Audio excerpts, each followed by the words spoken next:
Ashamaa harka fuune daawwattootaa fi dhaggeeffattoota Gadaa Miidiyaa Neetwoork oduu keenya guyyaa har'aa qabannee dhiyaannee jirra. Hangafoota oduutiin eegalla. Waraanni bilisummaa Oromoo zoonii lixaa waraana mootummaa Bilxiginnaa haleeluu beeksise. Aanaa Boosetitti ilma keetu miseensa WBOti jechuun waraanni mootummaa harmee tokko mana hidhaatii baasanii ajjeesuun dhaga'ame. Waraanni mootummaa Bilxiginnaa manneenii fi qabeenya uummataa ibiddaan gubanii barbadeessaa jiraachuun himame. Oromiyaa keessatti namoonni sababa weerara dhibee busaan baatii 3 keessatti du'an 180 darbeeraa jechuun dhaabbanni mootummoota gamtoomanii ibse. Yuunaayitid Isteet biyyoota Afrikaa 4 dabalataan sagantaa AGOA keessaa haquufi jedhame. Kunneen hangafoota oduu turanii amma bal'ina oduutti dabarraa. Oduu wajjin ana Maanu'eel Laggaati. Waraanni bilisummaa Oromoo zoonii lixaa waraana mootummaa Bilxiginnaa haleeluusaa beeksise. Waraanni bilisummaa Oromoo sochii isaa jabeessuun tarkaanfii fudhataa jiruun injifannoo boonsaa argachaa jiraachuu isaa ibseera. Haaluma kanaan guyyaa kaleessaa gaafa onkololeessa 31 bara 2023 godina Wallagga Lixaa aanaa Gimbii magaalaa Gaambeelaa bakka addaa Tubbii jedhamtutti tarkaanfii cimaa fudhateen loltoota Bilxiginnaa 17 ajjeesuun 28 ammoo madeessuun himame. Lolli kun guyyaa kaleessaa waaree booda kan geggeeffame yoo ta'u, lola kanaan mootummaa Bilxiginnaa irra kasaaraa guddaan gahuun ibsameera. Kana malees qawwee AKM5, boombii, uffata qorraa fi qoobii irraa buufachuun dantaa qabsoo bilisummaa Oromoof galii godhee jira. Oduudhuma wal fakkaatuun godinuma kana aanaa Noolee Kaabbaa mooraa waraanaa Bilxiginnaa irratti gaafa jimaata darbee onkololeessa 27 bara 2023 waraanni bilisummaa Oromoo tarkaanfii jabaa fudhateen magaalattii keessaa waraana Bilxiginnaa yeroof gadhiisisuun himame. Tarkaanfii akkaan boonsaa kanaanis qawwee AKM65, boombii 132, rasaasa 6,533 fi meeshaalee waraanaa adda addaa irraa hiikkachuun sirii'eeffii waraanaa 2 gubee yoo barbadeessu loltoota Bilxiginnaa 75 ajjeesee 98 madeessuun 13 harkaan qabuu odeessi arganne ifoomseera. Godina Shawaa Bahaa aanaa Boosetitti waraanni mootummaa ilma keetuu miseensa waraana bilisummaa Oromooti jechuun harmee tokko mana hidhaatii baasanii ajjeesuun dhaga'ame. Maqaa ilmaan keessantuu WBO keessa jira, waraana bilisummaa Oromoo waliin hidhataa qabdu, isaaniin nyaachiftu jedhuun ilmaan Oromoo hedduun hidhamanii dararamaa, kaan ammoo mana hidhaatii baafamanii haala suukkanneessaan ajjeefamaa jiru.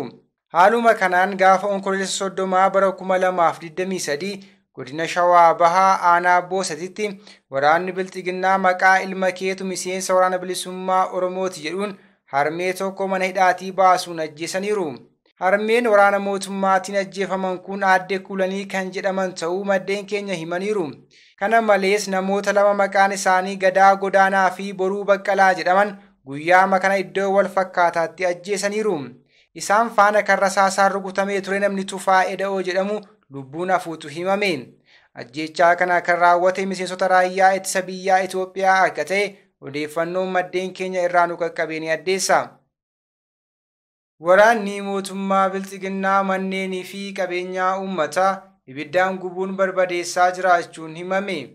Loltoonni sirna Bilxiginnaa bakka bobbaafaman maratti ajjeechaa fi hidhaan cinatti qabeenya uummataa ibiddaan gubuun mancaasaa jiraachuun dhaga'ame.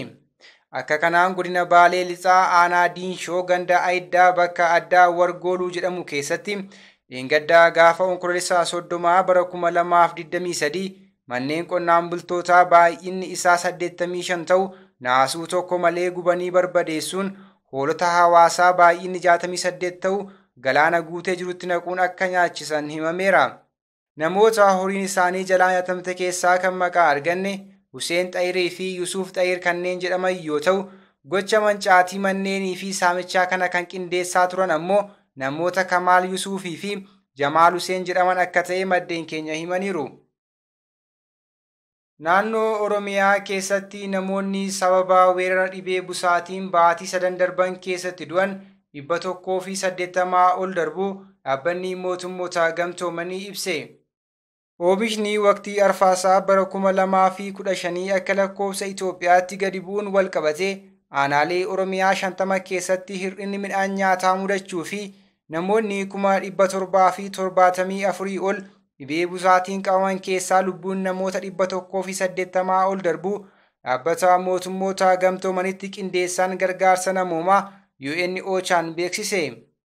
Ji'oota bitootessaa, eebilaa fi caamsaa keessa bokkaan gahaan waan hin roobiniif oomishni waqtii arfaasaa gadi bu'uunii fi gargaarsi midhaan nyaataa mootummaan taasisu itti fufaa ta'uu dhabuun rakkoo midhaan nyaataa kana hammeessuu gabaasni UNOChaa addeesseera. Namoota gargaarsa midhaan nyaataa barbaadan keessaa mootummaan namoota 143,043 ta'aniif gargaarsa nyaataa raabsuu eeruun namoota 900,000 fi 16,000 ta'an godinaalee 20 keessa jiraatan marsaa lammaffaa raabsuuf karoorfachuu ibsichi ifoomseera.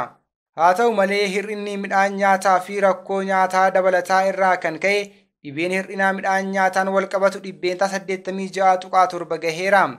Namoota ji'a hagayyaa keessa dhibee hir'ina nyaataatiin qabaman keessaa 21,000 ol kan ta'an dhibee hir'ina nyaataa hammaataatiin qabamanii wal'aanamaa jiru.